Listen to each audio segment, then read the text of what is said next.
always fun having our friends from Tropical Financial Credit Union back with us. Marilyn, welcome back to Inside South Florida. Hi, Cam. It's good to be here. I love coming on because we're able to have some really candid conversations about some of the things that we're hearing in the news, and then you and I can kind of put it into perspective for the viewer so that they can apply them to their everyday lives. I love it, and you do such a good job breaking it down for us. So today we're talking about all things with your credit card rate. And right now we know that consumers often, their average credit card rate is about 28%.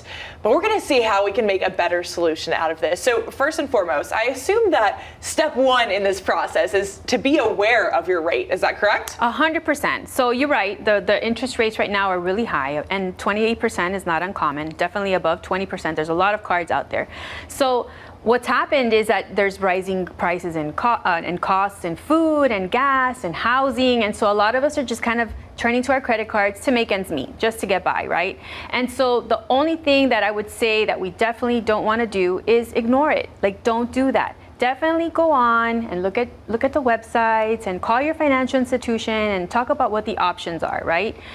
There's credit cards out there that have better rates. Nothing wrong with taking advantage of one of those better rates and doing a balance transfer or consolidating the debt that you have into a lower rate.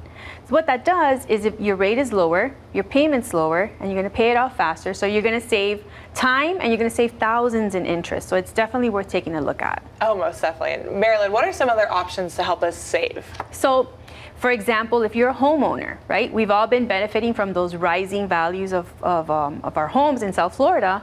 So if you're a homeowner, you can look at home equity options. Home equity loans and lines of credit tend to have much lower rates than credit cards do. So maybe you have some equity available and you can look at consolidating that high rate debt into a much lower rate. And it does a couple of things. Like, number one, when you have a home equity loan, you tend to have longer terms to pay it off, which means lower monthly payments. And if we're struggling, that's a really good option.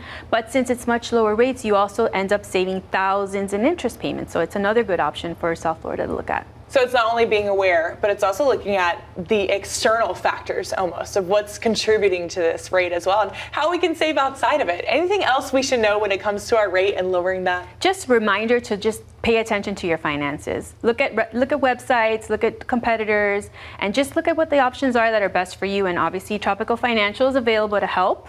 Visit our website at tropicalfcu.com or give us a call, and one of our lending consultants can walk you through all of this. I love it. And plug that website one more time for us. tropicalfcu.com. I love it. Marilyn, always so much fun having you in studio. You're matching our set today, so it's just natural that we love having you on. But always a pleasure. Thanks for giving us the great financial tips, but in an easy to understand language. Thank you, Cam.